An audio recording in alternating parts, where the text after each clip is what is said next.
नरेंद्र जुड़ गए हैं मेरठ से। नरेंद्र, आपसे जानना चाहेंगे और क्या कुछ अपडेट है आपके पास, क्योंकि गिरफ्तार कर लिया गया है श्रीकांत त्यागी। इस श्रीकांत त्यागी को लगातार एसटीएफ और नोएडा पुलिस, मेरठ पुलिस लगातार तलाश रही थी और इसको मेरठ से ही अरेस्ट किया गया है। हालांकि अभी आधिकारिक रूप से पुष्टि नहीं की गई है, लेकिन हमारे पुख्ता सूत्रों ने बताया कि इसको मेरठ में ही अरेस्ट किया गया है। सुबह उसकी जो लोकेशन थी वो ऋषिकेश और नोएडा के बीच में थी और जो टीम लगी हुई थी वो लगातार इसका पीछा कर रही थी, इसको चेज कर रही थी और आखिरकार पुलिस ने इसको गिरफ्तार कर लिया है। और थोड़ी देर में इसको यहाँ से लिखा पढ़ी के बाद नोएडा ले जाया जाएगा और वहाँ पर ये प्रोड्यूस किया जाएगा कोर्ट में। तो जो अभी अधिकारी हैं वो यही बता रहे हैं कि इसकी तलाश के लिए यहाँ से लेकर और ऋषिकेश तक, देहरादून तक इसकी तलाश की जा रही थी और लगातार टीमें लगी हुई थी। जो सर्विलांस की टीमें हैं वो भी लगी हुई थी और हर एंगल से इसकी जानकारी की जा रही थी। बिल्कुल। और इसको आखिरकार ट्रेस कर लिया गया, जिसके बाद में इसकी गिरफ्तारी की गई है। बिल्कुल नरेंद्र, तमाम जगहों की पुलिस अलर्ट थी। इसको देखते हुए जगह जगह पुलिस ने कह दिया था कि अलर्ट रहे, जहां पर भी लोकेशन मिले उसके बाद गिरफ्तारी की जाए।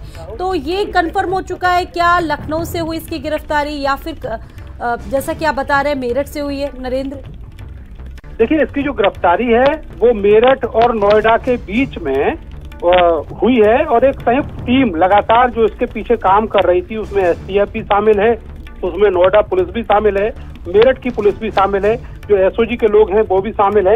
ये सारी टीम जो है एक संयुक्त रूप से काम कर रही थी और इसको लगातार चेक किया जा रहा था। बीती रात इसकी जो लोकेशन थी वो ऋषिकेश से जो हाईवे है NH50 है उसके आसपास कहीं मिल रही थी और सुबह ये बताया गया कि ये नोएडा की तरफ मूव किया है।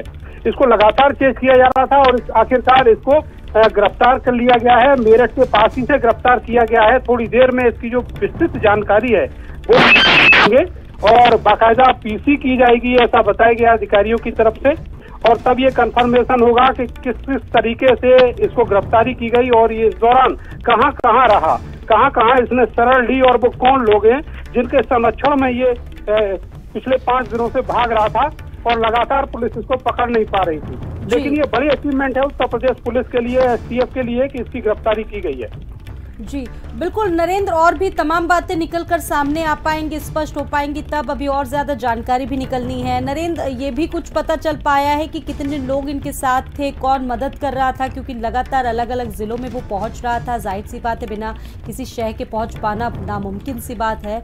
तो क्या लगता है इसके पीछे नरेंद्र? देखिए, निश्चित तौर पर कोई ना कोई है जो इसको शरण दे रहा था, इसको संरक्षण कर दे रहा था और इसी वजह से पिछले 5 दिनों से पुलिस भरसक प्रयास कर रही थी लेकिन इसको पकड़ नहीं पा रही थी। ये बताया गया जो पुलिस के सूत्र हैं उसके द्वारा कि इसको लगातार चेज किया जा रहा था। इसके जो अकाउंट के ट्रांजैक्शन है वो भी देखे जा रहे थे, उन पर मॉनिटरिंग रखी जा रही थी, इसके फोन पर मॉनिटरिंग रखी जा रही थी और जो आईडी प्रूफ होते हैं उन सबको देखा जा रहा था। उसके जरिए भी उस एंगल पर भी जो नरेंद्र, बहुत शुक्रिया जानकारी देने के लिए, बहुत शुक्रिया। और दानिश हमारे साथ मौजूद हैं नोएडा से।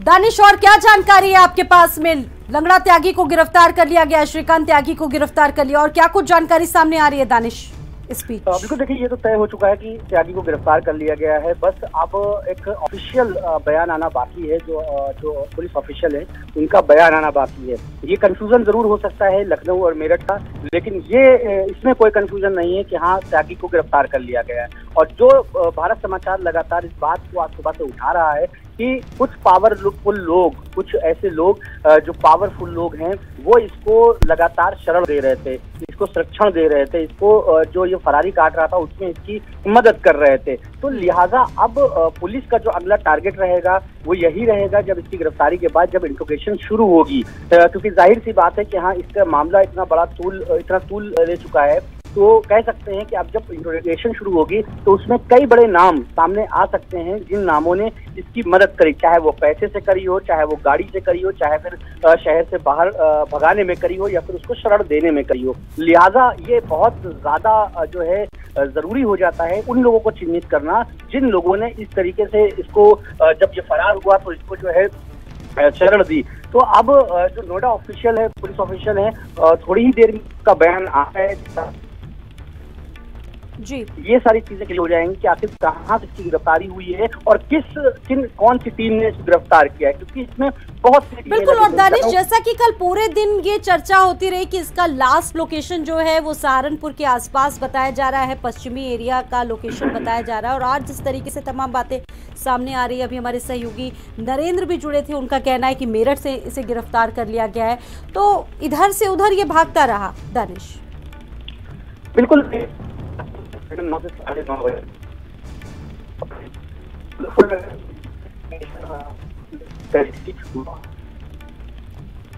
दानिश, आपकी आवाज स्पष्ट नहीं आ पा रही है, कुछ नेटवर्क प्रॉब्लम है, आपकी आवाज क्लियर नहीं आ पा रही है मेरे तक। आपसे दोबारा संपर्क साधने की कोशिश करेंगे, दोबारा संपर्क करेंगे।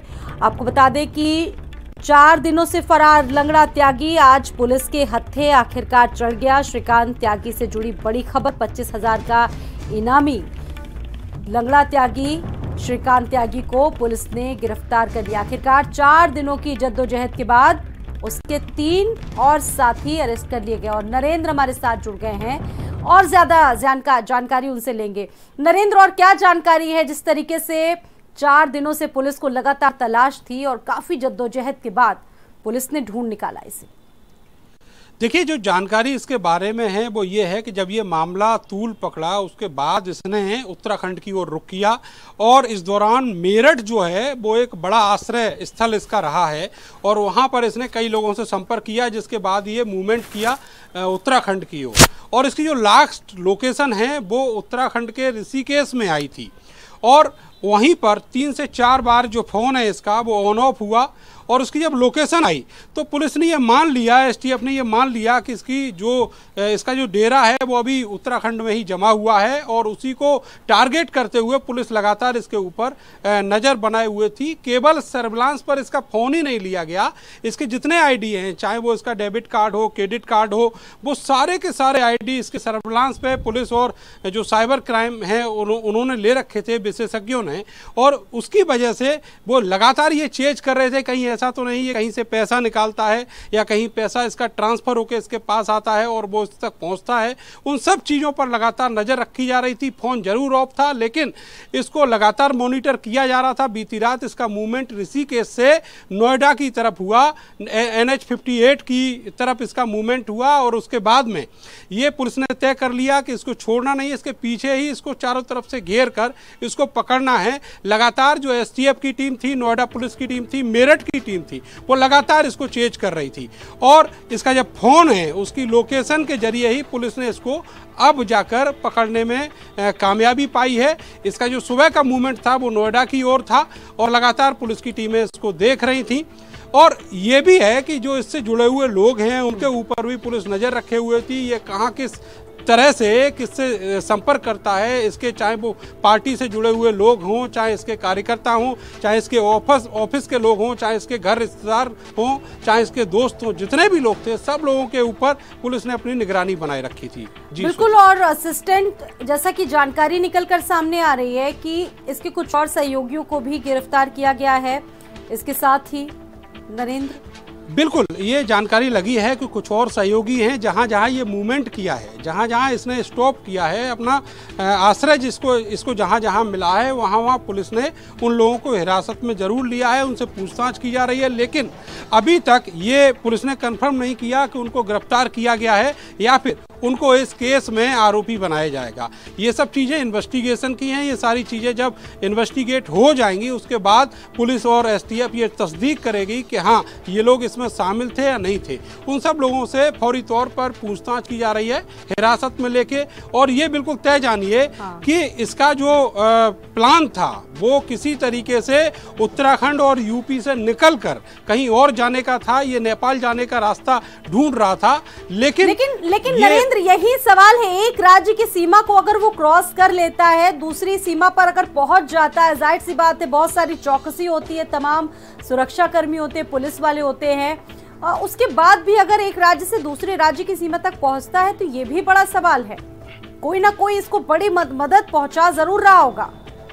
बिल्कुल, ये बिल्कुल पुख्ता बात है कि इसको जरूर कहीं ना कहीं से मदद मिल रही थी। जहाँ तक बात करें एक राज्य से दूसरे राज्य की सीमा में एंटर करने की, तो उसके लिए एक बहुत बड़ा प्लान चाहिए पुलिस को, जिसको इम्प्लीमेंट करने के बाद ही आप किसी को दूसरे राज्य की सीमा में जाने से रोक सकते हैं। क्योंकि जो मुख्य रास्ते हैं, जो हाईवे, नेशनल हाईवे के रास्ते हैं, इसके अलावा स्टेट हाईवे हैं, बहुत सारे रास्ते ऐसे हैं जो स्टेट हाईवे से होते हुए और उत्तराखंड की तरफ मुड़ जाते हैं। छोटे छोटे गांव से होकर रास्ते हैं ऐसे, जहां पर आमतौर पर पुलिस की कोई चौकसी नहीं रहती। लेकिन जिस तरीके से ये मामला, नरेंद्र, ये इतना हाई प्रोफाइल मामला था, उसके बाद पुलिस को जिस तरीके से अलर्ट रहते हुए बताया गया था, उस हिसाब से शायद पुलिस उतनी चौकसी वहां पर बरत नहीं पाई। बिल्कुल, आपका सवाल बिल्कुल सही है कि जिस तरीके से उम्मीद ये जताई जा रही थी कि पुलिस इसकी त्वरित कार्रवाई करेगी, इसकी गिरफ्तारी करेगी, पुलिस को भी उम्मीद नहीं थी कि ये मामला इतना तूल पकड़ जाएगा। उन्होंने सोचा था कि ये कोई इलाकाई गुंडा है और इसको आसानी से वो कैप्चर कर लेंगे, लेकिन ये नहीं मालूम था कि इसके जो लिंक्स हैं वो दूसरे राज्यों तक हैं और उत्तर प्रदेश में ही इसके बहुत सारे मजबूत लिंक हैं, जिनके चलते ये 5 दिनों तक पुलिस को चकमा देता रहा। और ये माना जा रहा है कि जितने भी इसको शरणदाता हैं, जितने भी लोग इसको संरक्षण दिए हैं, उनके खिलाफ कार्रवाई तो होगी, लेकिन पुलिस को इसकी उम्मीद नहीं थी कि इतना ज़्यादा पुलिस को ये थका सकता है। तो अगर शुरुआत में ही एक्शन स्ट्रिक्ट लिया जाता और जो चौकसी थी वो रखी जाती, और जैसे कि मैंने कहा कि सर्विलांस और जो बाकी आईडी है उनके जरिए मॉनिटर इसको किया जा रहा है, तो अगर ये शुरुआत से ही होता तो निश्चित तौर पर ये पकड़ा जाता। कहीं ना कहीं जहां भी ये मूवमेंट करता ये पुलिस की जद में आता और उसकी गिरफ्तारी हो जाती। लेकिन इतना ज़्यादा गंभीरता से इसको शुरुआत में नहीं लिया गया। पुलिस ने ये सोचा होगा कि यह मामला थोड़ा सा हाइप लेने के बाद फिर ये मैनेज हो जाएगा और किसी तरीके से जो लोग हैं ओमेक्स सिटी के वो कहीं पीछे हट जाएंगे। लेकिन लोगों ने भी अपना जो अंगूठी पाँव है वो जमा दिया था और वो चाहते थे कि श्रीकांत त्यागी और लंगड़ा त्यागी के खिलाफ एक कड़ी कार्रवाई हो, और उत्तर प्रदेश सरकार भी फिर मजबूर हो गई ये सब करने के लिए कि एक बड़ा मैसेज जो है जनता के बीच में जाना चाहिए कि उत्तर प्रदेश में किसी गुंडे का राज नहीं है, उत्तर प्रदेश में सरकार का राज है, योगी सरकार का राज है और ये सुशासन का राज है। बिल्कुल, मैसेज जाएगा, जनता में संदेश जाएगा, और ये भी मान सकते हैं नरेंद्र, अब बड़ी कड़ियां खुलेंगी, बहुत सारी अहम चीजें निकल कर सामने आएंगी, क्योंकि जिस तरीके से गिरफ्तार किया गया है बहुत सारे खुलासे भी होंगे अब नरेंद्र। बिल्कुल स्वाति, खुलासे इसलिए होंगे कि ये जो 5 दिन का समय था, तो एक तरफ तो जो पुलिस की और जो दूसरी एजेंसियां हैं उनकी टीमें लगातार इसको चेज करती रही इसकी तलाश में, लेकिन दूसरी तरफ जो इसके कारनामे हैं जो छुपे हुए थे फाइलों में वो सब निकलकर बाहर आ गए। बहुत सारे ऐसे अवैध जो इसकी संपत्तियां हैं वो पकड़ी गई। इसके अलावा जो 2 साल से कार्रवाई नहीं होती, जहाँ इसने ओमेक्स सिटी में ही जो अवैध निर्माण करा रखा था उसके खिलाफ कार्रवाई नहीं हुई थी, तो उस कार्रवाई को भी कल पूरी दुनिया ने देखा।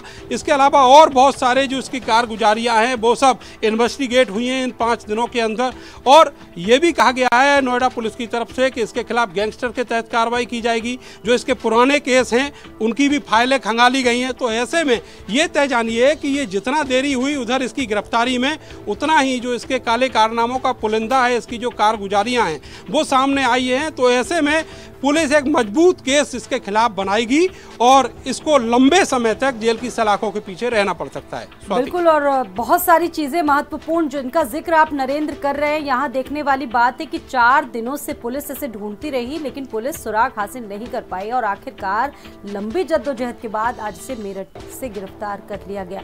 पुलिस के लिए बहुत बड़ी चुनौती बना हुआ था नरेंद्र। ये व्यक्ति इतना रसूखदार, बाहुबली की तरह चलता था, महिलाओं से अभद्रता इसने की। बिल्कुल, ये पुलिस के लिए एक बहुत बड़ी चुनौती था, लेकिन पुलिस इसको चुनौती नहीं मान रही थी। इसके साथ एक पॉलिटिकल पार्टी का नाम जो है वो जुड़ा हुआ था, जो सत्ता है, सत्ता से इसका नाम जुड़ा हुआ था, और इसी के बल पर ये हर नेता के साथ अपना फोटो खिंचा लेता था और फिर उस फोटो के जरिए लोगों को अपने रसूख दिखाता था। ये बताता था कि उसके पॉलिटिकल जो अप्रोचेज हैं वो किस तरीके के हैं, वो कहीं भी कमज़ोर नहीं है। और वही मानसिकता इसके दिमाग में रही और उसी मानसिकता के चलते इसने ओमेक सिटी में जो अवैध निर्माण था वो भी किया। इसके अलावा जो इसकी दुकानें मिली हैं और जो 2-3 साइट मिली हैं वहाँ भी अवैध निर्माण हुआ है। और ये सब हुआ जो अधिकारी इसको सपोर्ट करते रहे, ये जानकर के इसके सत्ता में रसूख है, इसलिए इसको सपोर्ट करना उनकी मजबूरी है। लेकिन सबसे बड़ा सवाल ये खड़ा होता है कि जब कोई आदमी किसी पद पे ही नहीं है, ना तो वो किसी पार्टी में किसी पद पे है जैसा कि भारतीय जनता पार्टी के नेताओं ने बताया, और ना ही वो सत्ता में किसी पद पे है, उसके बावजूद भी इतना संरक्षण। और अभी जानकारी नरेंद्र, ये खबर भी अपने दर्शकों को बता रहे थे कि सचिवालय का स्टिकर लगा हुआ है उसकी गाड़ी में, बीजेपी का झंडा। हालांकि बीजेपी तो पहले ही किनारे कर चुकी है कि हमारा कोई भी लेना देना इस व्यक्ति से नहीं, लेकिन अगर तमाम चीजें मिलती हैं तो मामला फिर संदिग्ध बन जाता है नरेंद्र, कहीं ना कहीं। बिल्कुल, ये बहुत गंभीर बात है कि कोई व्यक्ति अपनी गाड़ी में जो सचिवालय का स्टिकर है उसका इस्तेमाल कर रहा है। इसके अलावा अपनी गाड़ी के ऊपर उत्तर प्रदेश सरकार लिखा रखा है और जो राजकीय चिन्ह है उसको भी उसने अंकित कर रखा है। इसके अलावा उसकी जो मानसिकता है वो केवल और केवल सत्ता को इस्तेमाल करने की थी और अपना नाम जोड़कर वो उनसे बहुत सारे जो गैर कानूनी फायदे हैं वो लेना चाहता था। हालांकि पुलिस ने एक मुकदमा दर्ज किया है उसके खिलाफ, लेकिन मैं मानता हूं कि अगर इसमें और ज़्यादा इन्वेस्टिगेशन हो तो बहुत सारी चीज़ें निकलकर सामने आएंगी। जैसे कि 2 साल पहले इसके पास जो सुरक्षा थी वो सुरक्षा इसको आखिर किस आधार पर दी गई। ये ना तो सरकार द्वारा किसी पद का निर्वहन कर रहा था, सरकार द्वारा दिए गए किसी पद पर ये नहीं था। इसके अलावा सत्ता में केवल रसूख थे जिनके बलबूते ये जो सिक्योरिटी है वो हासिल किए हुए था। और मैं आपको बता दूं, केवल श्रीकांत त्यागी उर्फ लंगड़ा त्यागी नहीं, ऐसे बहुत सारे नेता हैं जो सत्ता का रसूख दिखाकर और इस तरह से सरकारी सिक्योरिटी लिए हुए। मुख्यमंत्री अगर इसकी उच्च स्तरीय जांच कराएंगे तो पाएंगे कि बहुत लंबी एक सूची है वो निकलकर सामने आएगी। आपके पास वापस जरूर लौटेंगे नरेंद्र, आपके पास वापस जरूर लौटेंगे। फिलहाल हमारे साथ हमारे सहयोगी दानिश भी जुड़ गए हैं नोएडा से और ज्यादा जानकारी उनसे हम लेंगे इस वक्त। दानिश, आप भी हमारे साथ मौजूद है। दानिश, और क्या कुछ कहेंगे? 4 दिनों से फरार था लंगड़ा त्यागी, गिरफ्तार कर लिया गया है। कितनी हलचल नोएडा में और सोसाइटी में इस वक्त देखने को मिल रही है, जरा बताइए दानिश। बिल्कुल, देखिए कहीं ना कहीं अब ये न्यूज सोसाइटी के अंदर पहुंच चुकी है। मेरठ के श्रद्धापुरी से इसकी गिरफ्तारी हुई है, तो अब पुलिस जिस टीम पुलिस ने गिरफ्तार किया है वो अब इन्वेस्टिगेट कर रही है कि आखिर पिछले 5 दिनों से कौन ऐसे व्यक्ति हैं, कौन से वो लोग हैं जो लगातार इसको शरण दे रहे थे और लगातार इसको जो है छिपाने में मदद कर रहे थे। 5 दिन हो चुके हैं, कई टीमों ने इसकी गिरफ्तारी करी है। हालांकि जो ये गिरफ्तारी हुई है, नोएडा पुलिस की जो टीमें लगी हुई थी उन्होंने ये गिरफ्तार की। जिस तरह से सुबह मैंने बताया था कि मुजफ्फरनगर में कल रात एक टीम पहुंची थी, उसी वक्त से कहीं ना कहीं इशारा मिल गया था कि जो श्रीकांत त्यागी है उसकी जो गिरफ्तारी है वो आज दोपहर तक हो जाएगी। तो अब ये गिरफ्तारी हो चुकी है। अब वहां पर बाकायदा जो श्रद्धापुरी इलाका है वहां पर पुलिस जांच पड़ताल कर रही है, वहां पर उन लोगों की तलाश कर रही है जिनके साथ ये जिनके पास ये छिपा हुआ था। लिहाजा जो है वो जो तरीका है इन्वेस्टिगेट करने का वो अपनाया जाएगा और साथ ही जो लोग इसको संरक्षण दे रहे थे पिछले 5 दिनों से उन लोगों के बारे में पता लगाया जाएगा। भारत समाचार आज सुबह से इस बात को बता रहा था कि श्रीकांत त्यागी जो फरार है वो ऐसे ही फरार नहीं है, कोई ना कोई कुछ ना कुछ लोग ऐसे हैं जो इसकी मदद कर रहे हैं, पैसे से मदद कर रहे हैं, गाड़ियों से मदद कर रहे हैं और साथ ही घर मकान तक उसको दे रहे हैं रहने के लिए। लिहाजा ये कह सकते हैं कि अब पुलिस के लिए उन लोगों का पता करना भी बहुत और दानिश, यहाँ पर ये भी पूरी तरह से कंफर्म हो गया है, क्लियर हो गया है कि जिस तरीके से पश्चिम की बात आती थी कि पश्चिम में इसके लिंक्स बहुत मजबूत है, इसकी पैड बहुत मजबूत है, और अगर यहाँ से ये व्यक्ति पकड़ा जाता है तो ये बात पूरी तरीके से कंफर्म हो जाती है। बिल्कुल, देखिए पश्चिमी उत्तर प्रदेश में श्रीकांत त्यागी लगातार एक्टिव रहता है, लगातार जो है यहाँ के जो सामाजिक कार्य रहते हैं उसमें जो है भाग लेता है। इसका नोएडा के भंगेल इलाके में घर है, लेकिन वहां न रह के सोसाइटी में उसने फ्लैट ले रखा है जहां से पूरा बवाल शुरू हुआ। तो कह सकते हैं कि यहाँ एक राजनीतिक पहलू से अगर हम बात करें कि वो पश्चिमी यूपी में अपना दबदबा बना रहा था, वो पैर पसार रहा था कि लगातार, और जिस तरीके से वो एक पार्टी से जुड़ा हुआ था तो लिहाजा लोगों से मिलना जुलना, उनके कार्यक्रमों में जाना ये उसका शौक था, क्योंकि वो अपनी राजनीति को धीरे धीरे आगे बढ़ा रहा था। क्योंकि ये अगर हम बेल्ट देखें पश्चिमी उत्तर प्रदेश की, ये त्यागियों की बेल्ट कही जाती है, तो उस बेल्ट में अपना दबदबा बनाना, उस समाज में अपने आप को स्थापित करके एक उनका लीडर बन जाना, इस तरीके की कोशिश श्रीकांत त्यागी की लगातार चल रही थी और ये कहीं ना कहीं उसकी जो कोशिश है वो कामयाब भी होती नजर आई। जिस तरीके से कल गाजियाबाद में एक पंचायत बुलाई गई थी, हालांकि वो पुलिस की वजह से कैंसिल हो गई। मेरठ में एक पंचायत बुलाई गई थी, त्यागी समाज ने वो पंचायत बुलाई थी। तो ये उस चीज का सबूत है कि ये अपने समाज में लोगों के साथ बीच में बैठ के, लोगों के साथ रह के उनके समाज। ठीक है दानिश, आपको रोकना चाहेंगे, वहां की सोसाइटी के लोगों का क्या कहना है, कितनी हलचल है, जरा देखते हैं।